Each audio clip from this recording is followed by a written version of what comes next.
Bienvenidos al podcast de Time School. Aquí te revelaremos los secretos para que tus horas rindan más y tengas tiempo libre para dedicarte a hacer aquellas cosas que realmente quieres hacer. El resultado, una vida más equilibrada, productiva y feliz.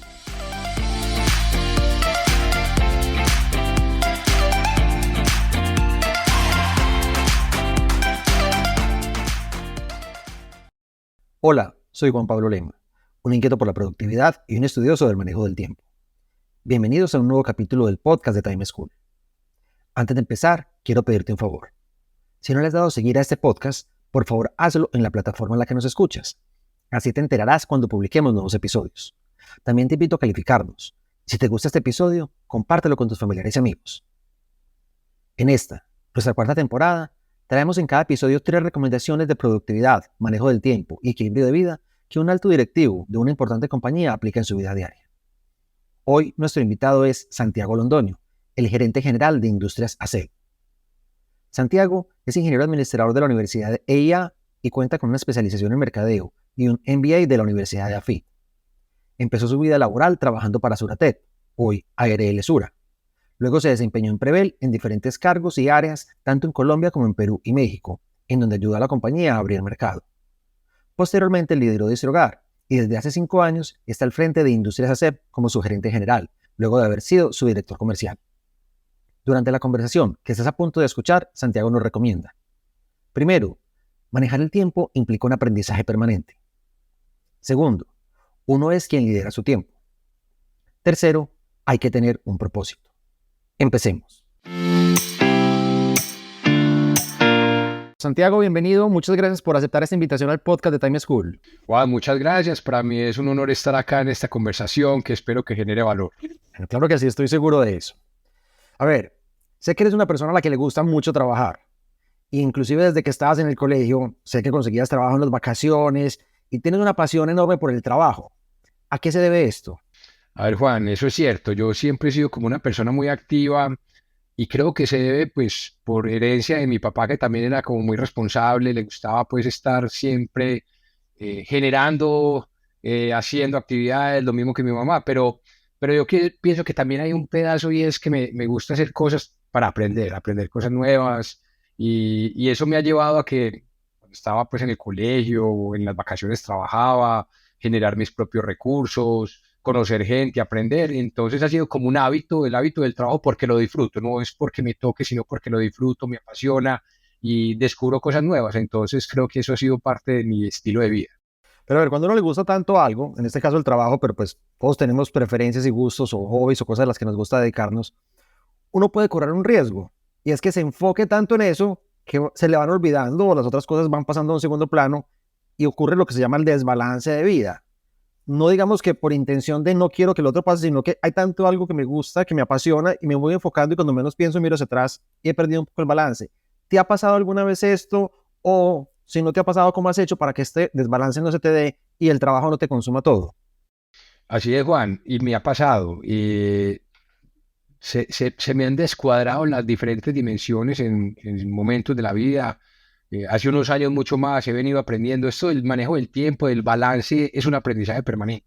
Pero efectivamente cuando uno se apasiona por algo, disfruta lo que hace, puede caer en ese riesgo de olvidar algunas dimensiones de la vida, algunas actividades, y por eso es importante también ciertos momentos de parar, pensar, reflexionar y volver a rebalancear, porque pues, la vida tiene muchos matices, tiene diferentes dimensiones, pero a tu pregunta específica, es cierto, existe ese riesgo. Cuando uno es muy apasionado por algo, uno tiene que saber también dónde parar y mirar alrededor para entender qué está dejando de hacer o a qué no le está dedicando tanto tiempo y recalcular y balancear otra vez las diferentes dimensiones. Bueno, y además entonces del trabajo, ¿qué otras cosas te gusta hacer en tu vida? Cuando tienes tiempo libre, ¿a qué lo dedicas? Cuando estás tu familia, ¿qué cosas hacen? A mí me gusta, pues, desde luego, compartir con mi familia. Tengo una familia numerosa, tengo pues mi esposa y 3 hijos, y son 3 hijos chiquitos que demandan tiempo. Agustín, Cristóbal y Emma. Me gusta compartir con ellos, dedicarles tiempo a ellos, principalmente los fines de semana.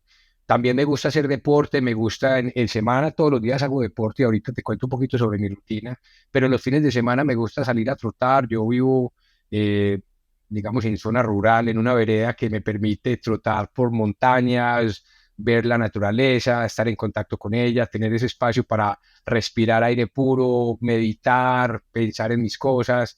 Entonces, el deporte es una actividad fundamental para mí. También me gusta aprender cosas, leer, compartir con los amigos. Todavía tengo mi barra de amigos del colegio que somos muy unidos y tenemos negocios juntos y nos reunimos. Entonces, ahí es donde viene el reto de lo que mencionabas antes. Cuando uno se dedica mucho a hacer algo, y por eso a mí no me gusta la palabra obsesionarse, la obsesión es peligrosa. Cuando si uno se apasiona de hacer algo, puede descuidar a los amigos o al deporte o a la familia y hay que ser consciente de eso. Yo antes creía que el tiempo estiraba. Pues suena muy tonto, pero así es, porque, y por eso te decía que esto es un aprendizaje permanente del manejo del tiempo.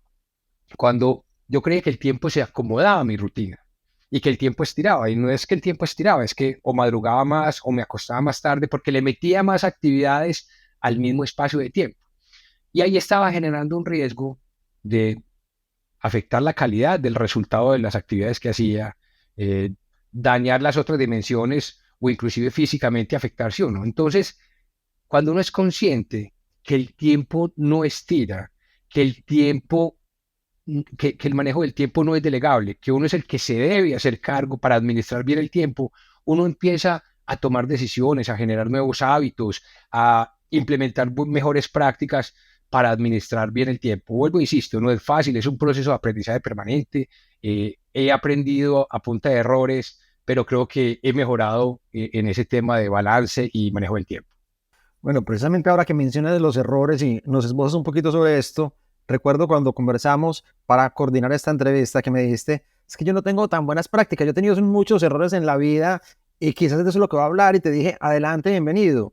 Cuéntanos 2 o 3 de esos errores que tú ya has dicho, uy, yo aquí estás, hoy mirándolo en retrospectiva, que es más fácil, obviamente, que en el momento en que uno está metido en el barro, que tú digas, uy, estas 2 o 3 situaciones fueron difíciles y yo aquí me desbalanceé, yo aquí no fui tan efectivo y hoy no lo haría así o lo quisiera hacer distinto. Por ejemplo, en el tema del ejercicio, que yo te mencionaba que me gusta y necesito hacer ejercicio todos los días. Una época de mi vida hacía ejercicio por la noche. ¿Y qué pasaba? Si se me alargaba la jornada de trabajo por reuniones y cosas, terminaba haciendo ejercicio muy tarde, llegaba a la casa tarde, súper activo, no tenía tiempo para compartir con mi familia y adicionalmente me tomaba mucho tiempo para dormirme. Eso era un error muy grave porque al final no estaba ni teniendo un sueño reparador, no estaba compartiendo con la familia. Entonces, ¿qué cambio hice ahí? Eso es un cambio de hábito. En un momento u otro dije, el ejercicio se tiene que hacer esa primera hora de la mañana. Porque a primera hora de la mañana uno asegura que hace el ejercicio y ya si en el día se enreda la agenda, pues ya logré hacer ejercicio. Entonces mira que son cambios de hábitos. Ese es un ejemplo que era una mala práctica, hacía ejercicio y si me tocaba hacer ejercicio a las 9 de la noche, lo hacía a las 9 de la noche, pero pues ya llegaba descuadrado a la casa. Lo que también te mencionaba, si tenía más cosas para hacer o le metía más cosas a la agenda, pues estiraba el tiempo en contra del descanso y madrugaba más. Y cuando uno madruga más, y soy bueno para madrugar, pero cuando uno madruga más y se le va la mano, pues rinde menos en el día. Uno, la capacidad de concentración, de atención plena se afecta. Eso era otro error que cometía. Y dije, no, uno tiene que asegurar mínimo X horas de descanso. O si voy a madrugar más, pues me tengo que acostar más temprano y empiezo uno a cambiar hábitos. Entonces, si ya no puedo ver el noticiero de las 9:30, 10 de la noche, porque entonces me trasnocho y tengo que madrugar, pues me veo el noticiero de las 7 de la noche y así empiezo uno a cambiar rutinas y hábitos. Entonces, digamos que los errores de los que aprendí fueron de rutina, de tratar de hacer muchas cosas en el mismo espacio de tiempo, pero fui entendiendo que uno sí puede tener disciplina con intención, cambiar hábitos y administrar el tiempo. No el tiempo es que sea el que lo administre uno, sino uno administrar el tiempo y empiezan a sentir unos cambios e impactos muy, muy buenos en uno, en la familia, en los equipos de trabajo. Y ese es el aprendizaje permanente con los que he venido desarrollando mi vida. Súper lo que nos cuentas porque, pues, en efecto, parecieran cosas muy lógicas, pero no son tan lógicas para todo el mundo. Y parte de tu gran cambio, de tu aprendizaje es conocerte y entender qué te está pasando, ¿sí? Porque claro, todos podemos leer la información, está disponible en internet, pero hasta que yo no soy consciente de cómo esto me está afectando, de cómo la falta de sueño o el exceso de activación a cierta hora me lleva, pues al final uno toma como riendas en el asunto. Bueno, estabas hablando de que uno es el que maneja su tiempo, de que yo soy el que defino.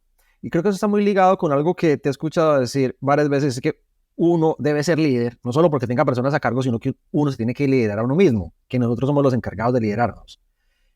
¿Esto tiene relación con ese manejo del tiempo? ¿Tú crees que cada quien tiene que ser líder de su propio tiempo y de su productividad? Total, Juan.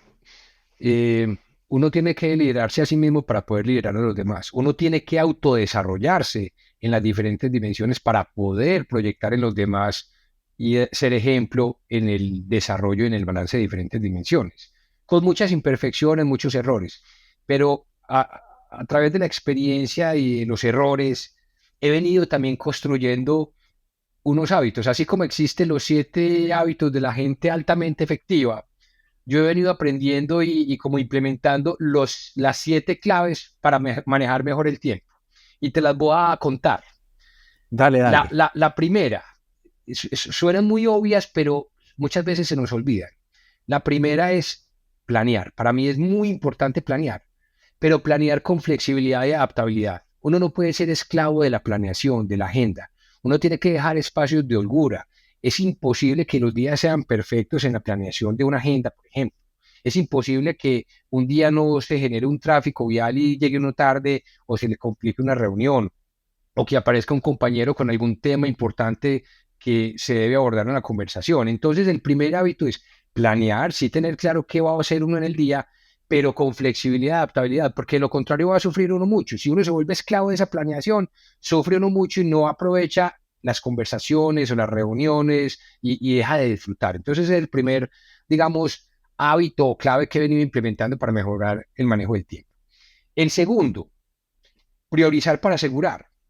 Los días se pueden desbordar y pueden cambiar las agendas y pueden descuadrarse, pero sí es muy importante para mí apuntar en el celular o en el cuaderno qué cosas sí o sí las tengo que hacer ese día.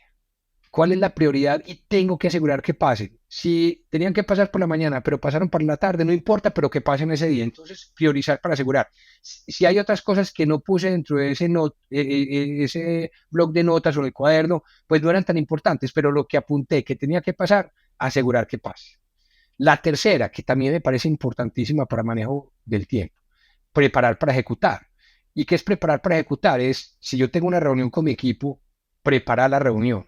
Si yo tengo que asegurar que en esa reunión conversemos y tomemos decisiones sobre algún tema, pues propiciar el tema con las diferentes perspectivas para tomar las decisiones. Preparar es muy importante. No quiere decir llevar todo listo, porque para eso son los espacios, para conversar, opinar, construir, pero sí preparar para direccionar los temas o las actividades y llegar a un resultado. La cuarta clave que yo trato de implementar, pero que me parece que es bastante complicada y más en el mundo que estamos viviendo por la tecnología, estar en el aquí y en el ahora. La atención plena es fundamental. Yo no creo que el multitask, el hacer varias cosas al mismo tiempo sea una virtud. Para mí antes es un riesgo en contra de la calidad, de poner las capacidades al servicio de otros. Hoy tenemos muchas distracciones, entonces tratar siempre de estar en aquí, en el ahora, de hacer atención plena. Si estoy conversando de un tema, pues conversar sobre ese tema y después responder el mail. Pero a mí no me cabe en la cabeza los que son conversando y escribiendo mails o haciendo una cosa y mirando al otro. Yo no tengo esa habilidad, pues a duras penas camino y como chicle. Entonces, yo creo que uno tiene que poner atención en lo que está haciendo y le rinde uno más. Uno hace esto, después hace lo otro, pero hacer tantas cosas al mismo tiempo es peligroso, a pesar que hay gente que tiene esa habilidad, pero en el caso mío no aplica. La quinta clave para manejar mejor el tiempo que yo he venido pues como implementando, aprender a delegar y empoderar. Saber dónde estar y dónde no estar. Uno muchas veces tiene la tentación de estar en todo, de opinar de todo, de participar en todo. Y eso lo que está haciendo es consumiéndole el tiempo a uno, eh, eh, disminuyendo la posibilidad de que otras personas se expongan, aprendan, construyan y al final no hace uno nada. Entonces yo creo que hay que aprender a delegar, a empoderar y a decir que no. Eso no es fácil, pero también hay que aprender a decir que no. La sexta, generar nuevos hábitos. Y lo mencioné ahora con el ejercicio. Y, por ejemplo, a mí un hábito que trato de cumplir es, si vamos a almorzar, es almorzar. Si vamos a hacer una reunión de trabajo, es una reunión de trabajo. Hacer las dos cosas, ni almuerzo uno bien, ni hace bien la reunión. Entonces, si necesitamos ese espacio de tiempo, pues almorcemos más rápido y luego hacemos la reunión. Pero los hábitos son fundamentales. O tener claro que el computador, si uno está en la casa, trabajar hasta cierta hora y apagar el computador y no irse con el computador para la cama. Entonces, son hábitos que uno tiene que aprender a implementar. Y la última, la séptima, que a mí me parece fundamental para manejar bien el tiempo, para no aplazar las cosas, es disfrutar lo que se hace. Cuando uno disfruta lo que se hace, le rinde uno más el tiempo, es más efectivo en las reuniones, las conversaciones llegan a resultados y a conclusiones mucho mejores. Cuando uno hace las cosas con pereza o no le gustan, uno va extendiendo y va aplazando y va a hablar de otros temas y después va tratando de lograr el objetivo. Nada, si uno disfruta lo que hace, uno mejora en el manejo del tiempo. Entonces, bueno, esos son como esos 7 claves que he venido tratando de implementar a punta de estrellarme, de equivocarme, pero ahí voy en el proceso de mejoramiento. Me decías que eran errores. Yo aquí lo que veo es un montón de muy buenas prácticas, un montón de, digamos que un súper buen resumen de lo que son un buen manejo del tiempo consciente, sin apegarse necesariamente a una metodología, sino entender, venga, cuáles son los principios detrás de esto, que fue casi todo lo que nos mencionaste. Bueno, cambiando un poquito, sé que una de tus grandes experiencias de vida fue como vendedor por catálogo en México, cuando te fuiste a hacer ese entrenamiento, ir puerta a puerta. Y al contactar a esas personas en estos barrios, en estos lugares, y como colombiano ir a tocar una puerta, ¿qué aprendizaje te dio el conocer a esas personas y el ver cómo ellas manejan sus cosas, el cómo reaccionan, el cómo tratan, y qué aplicaste de esto o qué aplicas de esto hoy en tu vida? Esa fue una oportunidad que me dio la vida muy interesante. Pues yo trabajaba en una empresa de cosméticos y aseo personal y esta compañía abrió operación en México y en Perú y yo era el responsable de la operación en México y en Perú con base Colombia. Y mi jefe en su momento, muy sabio, me dice, para asumir ese rol, vos tenés que vivir qué es estar en la calle, en puerta a puerta, vendiendo, porque era un negocio de venta por catálogo. Entonces me fui para México a hacer ese entrenamiento. Y ese entrenamiento era, pues nosotros en México teníamos oficinas junto a Polanco, espectaculares, pero a mí no me dieron oficina, a mí me dijeron, vea, usted tiene esta zona y esta niña líder lo va a acompañar y usted de sol a sol. Y me fui a patonear México, los barrios, y fue una experiencia muy interesante porque primero le genera una sensibilidad frente a lo que es estar en la calle, lo que es el rol de un vendedor, donde muchas veces uno cuando está aquí y lo abordan, uno como que, qué pereza, y después me cambió la mirada de la gente comercial. La gente comercial tiene unas habilidades muy interesantes y que cuando uno las vive, uno aprende, por ejemplo, sobre tolerancia a la frustración, cómo convertir un no en un sí, cómo cambiar una actitud maluca de una persona con rabia, aburrida, a cambiarle la actitud para que vea las cosas de otra forma. Eh, la resiliencia, el tocar una puerta y que se la cierren en la cara, pero uno después decir con argumentos por qué es que quiere ofrecerle algo. Entonces, son habilidades que se viven es en la calle, que se viven es vendiendo. Entonces, eso me sirvió mucho para aprender, primero para ponerme en los zapatos de una fuerza de ventas que está en la calle, tener esa empatía y después cuando estar ya en mi proceso pues, de dirección de ese negocio, tomar decisiones de afuera hacia adentro, de lo que ellos viven en la calle y no desde un escritorio. Y segundo, para la vida también me generó habilidades y aprendí muchas cosas. Entonces fue una oportunidad espectacular. Y en ese tema también el manejo del tiempo era clave.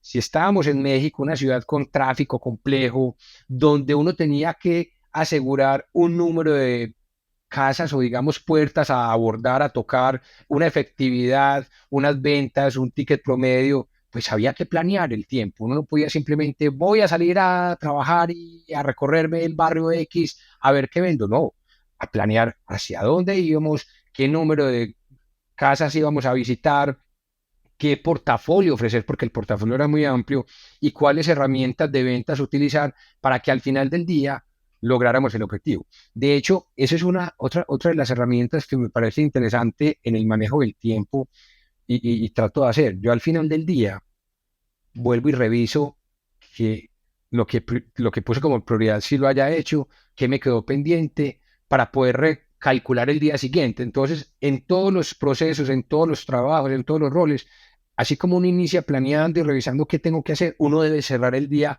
revisando qué hice, qué no hice, qué puedo mejorar para el otro día. Entonces, para cerrar tu pregunta, esa experiencia en México fue espectacular porque me dio muchos aprendizajes, empatía y digamos que elementos para tomar mejores decisiones de cara a un mercado y a una fuerza de ventas que estaba todo el día en la calle vendiendo productos puerta a puerta.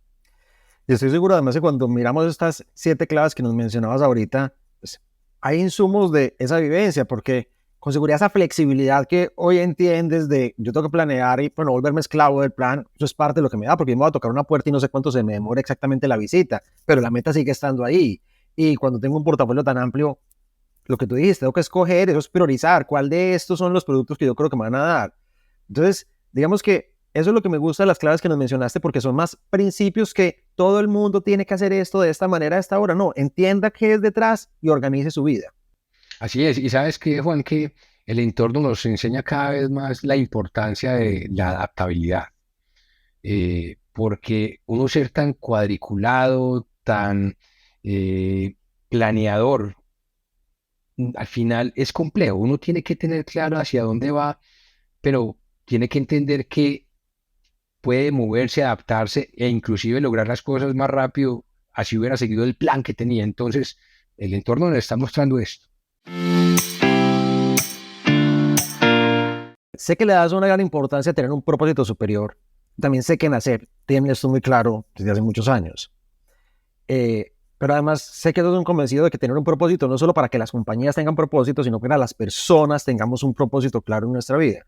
¿Tú crees que esto tiene alguna influencia en el manejo del tiempo y en alcanzar ese balance que las personas buscamos? Total, total. Es que cuando uno tiene un propósito superior, sea una empresa, sea una persona, te cambia totalmente la mirada y el contexto, porque pasas de mirar solamente la tarea, la transacción, a mirar más el impacto, el alcance y la proyección que quiere generar.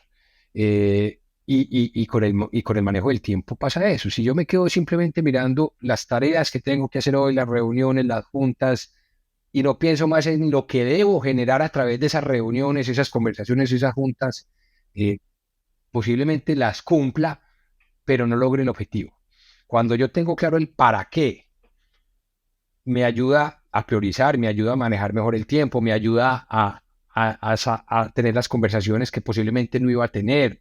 Entonces, tener claro siempre el para qué, el propósito es fundamental, porque de ahí se desprende las prioridades, el manejo del tiempo, las herramientas que debo utilizar, las estrategias que debo utilizar.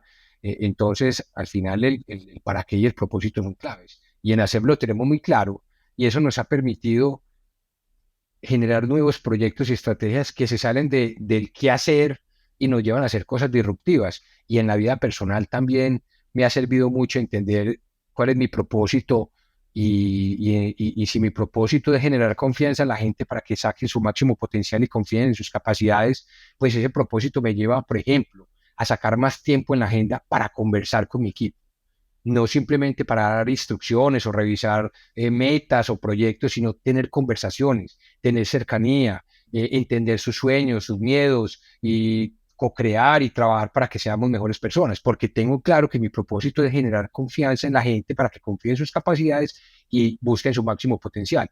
Y eso le da prioridad a uno a la agenda, sacar más tiempo para conversar más que para estar haciendo informes, presentaciones, reuniones. Ya que estamos hablando de ACEP, mi experiencia es una de las pocas compañías que, incluso siendo tan tradicional, pues más de 80 años en el mercado, se ha vuelto después de la pandemia un gran promotor del trabajo flexible y le da libertad a los empleados para que trabajen desde su casa, yo diría que prácticamente todo el tiempo. Contrario a muchas empresas que he visto que tratan de volver y hay que forzar y que estemos X número de días y un montón de cosas. Y por lo que yo siempre he visto en hacer, esto lo logran con excelencia y con resultados y con un gran compromiso y dedicación de los colaboradores. ¿Esto cómo lo logran?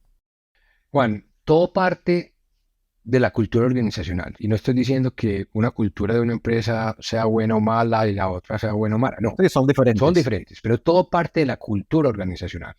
Cuando la cultura organizacional está fundamentada, basada en la confianza, en la cercanía, en la apropiación del rol y las responsabilidades, en estar conectado con un propósito, en saber cómo impacto yo al otro cuando hago o no hago mi trabajo, de ahí le da a uno una posibilidad de tener diferentes modelos de trabajo. Entonces, parte de la cultura organizacional. Segundo, desde luego hemos aprendido y hemos ajustado cosas, pero cuando definimos tener un modelo híbrido, lo hicimos con análisis, con evaluación, con diagnóstico, con tipo de roles, con qué ganamos y qué podemos perder, y encontramos que ganamos muchas cosas y también identificamos algunos riesgos que mitigamos de otra manera. Por ejemplo, nosotros somos una compañía que dentro de nuestros valores está la cercanía, ser muy humanos, el contacto es muy importante para nosotros. Al tener un modelo híbrido, existe el riesgo que esa cercanía, ese contacto se disminuya. Entonces, ¿cómo mitigamos ese riesgo? Empezamos a tener más rituales, más actividades con propósito para que la gente sienta la necesidad de reunirse. Y no necesariamente reunirse en las instalaciones de ASEP que quedan en Copacabana, en otros espacios que también propiciamos para que se reunieran. Pero son reuniones con propósito, reuniones con sentido. Porque también en las análisis que hacíamos, uno simplemente decir que tienen que ir para que cumplan con unos días para irse a reunir, a conectarse en un computador todo el día, eso no genera valor. Pero cuando uno dice, tenemos que ir para co-crear, para generar conversaciones, para salir al mercado, para ir a las plantas, para hacer ejercicio de nuestras plataformas de aceleración de proyectos como Mercurio o de innovación, eso sí da sentido. Y la gente le encanta verse, le encanta ir. Pero si yo hoy tengo reuniones todo el día que son con personas que no necesariamente las tengo que ver, pues tengo la flexibilidad de manejar mejor mi tiempo, ser más eficiente, aprovechar esto y al mismo tiempo tener un mejor balance con mi familia, poder hacer deporte o poder recoger, poder llevar a mi niño a la guardería. Entonces, todo es un equilibrio, pero un equilibrio que parte de la cultura organizacional, de la confianza, del empoderamiento y del propósito y el para qué hacemos las cosas. No nos gusta hacer las cosas porque es la instrucción o porque es que así lo están haciendo los otros. No, nosotros somos auténticos con muchos errores y muchos aprendizajes y todos los días buscamos mejorar, pero creo que hemos logrado encontrar modelos muy interesantes que cuando uno mira las evaluaciones de clima, de compromiso, de calidad organizacional, son inclusive mejores que cuando nos veíamos todos los días en un sitio físico. Súper, qué bueno. Pero ya para ir cerrando, creo que no puedo en esta entrevista no mencionar a el fundador de ACEPA, José María Acevedo, que es una persona llena de sabiduría popular y sé que hay dichos, mensajes, experiencias que parecen muy comunes, pero que son llenas de contenido. Y quisiera saber si le has escuchado de él algún mensaje, alguna recomendación, alguna clave que tú digas, vea, esto que dice él nos sirve para ser más efectivos o para manejar mejor el tiempo, para tener mayor balance de vida. No, total, don José es un líder que nos inspira permanentemente. El 2 de agosto cumple 104 años. Es una persona extraordinaria. Y todos los días aprende uno de él con su sabiduría, con su practicidad, con sus frases simples pero súper profundas. Él es un hombre muy pragmático, un hombre que entiende cuáles son sus capacidades, que entiende cómo trabajar con nosotros, que sabe que las personas son lo más importante, que sabe durante sus años de estar activo, cuándo meterse y cuándo no, dónde genera valor y dónde no genera valor. Entonces, mira que eso al final lo que hace es ser eficientes, ser efectivos, entender quién hace mejor las cosas para que lo haga. Nadie sabe hacer mejor su trabajo que quien lo hace. Nadie sabe mejor tomar las decisiones que el que está más cerquita donde pasan las cosas. Todo ese tipo de elementos son los que están en el ADN de ASEP, que al final es el ADN de don José, y nos ha permitido ser prácticos, ser ágiles y flexibles en la toma de decisiones. Las jerarquías, en la vanidad, los egos, son barreras para ser eficientes en el manejo del tiempo. Delegar para arriba, tener que opinar siempre de todo y si no pasa por mis manos entonces no se hace. Esos son elementos que van en contra de ser eficientes y tener un buen manejo del tiempo. En ASEP, todas esas barreras no existen. Al final, trabajamos todos en equipo, de forma colaborativa y buscamos que las decisiones se tomen de la mejor forma por quienes saben más y aportar a esas decisiones, pero lo más importante es movernos, fluir, ser ágiles y lograr los objetivos y ese propósito. Pero entonces, para cerrar la respuesta, la sabiduría de don José, su practicidad y su cercanía y su estilo de liderazgo inspirador desde el ser, hace que uno tenga una compañía con una cultura organizacional ágil, flexible y que se adapta al entorno. Son 83 años que tiene ASEP en el mercado, donde han pasado muchas cosas y nos sentimos más nuevos que nunca, porque cada día encontramos cosas nuevas para hacer y retos nuevos, y esa flexibilidad nos permite adaptarnos y transformarnos para seguir siendo exitosos. Santi, excelente. Santi, muchísimas gracias por este tiempo, por esta cantidad de consejos y de información tan valiosa para todos nuestros oyentes. Estoy seguro que todo el mundo lo va a disfrutar y va a quedar tan o más contento de lo que yo quedé con esta conversación. Mil y mil gracias. No, Juanpa, muchas gracias por la invitación. Termino con lo que empecé. Soy un aprendiz del manejo del tiempo, de poder tener cada vez más balance en las diferentes dimensiones, pero uno aprende haciendo, equivocándose, reflexionando y sobre todo siendo consciente que uno es el que se tiene que hacer cargo de. Uno no puede delegar lo que está en manos de uno. Y esa es la forma para que uno todos los días sea mejor. Entonces, muchísimas gracias y ojalá que esta conversación les haya aportado en algo a sus vidas o a su rol, y espero que nos volvamos a ver. Claro que sí. Mil gracias, Santi. Chao, que estén bien. Espero que hayas disfrutado esta conversación y que pongas en práctica las 3 recomendaciones que nos compartió Santiago. Primero, manejar el tiempo implica un aprendizaje permanente. Segundo, uno es quien lidera su tiempo. Tercero, hay que tener un propósito. Recuerda seguirnos, darle me gusta y compartir este episodio con tus familiares y amigos. Escríbenos a podcast@timeschool.com contándonos a quién admiras por su manejo del tiempo y que te gustaría que entrevistáramos en esta temporada. Te espero en un próximo capítulo del mejor podcast de productividad y manejo del tiempo, Time School. Chao.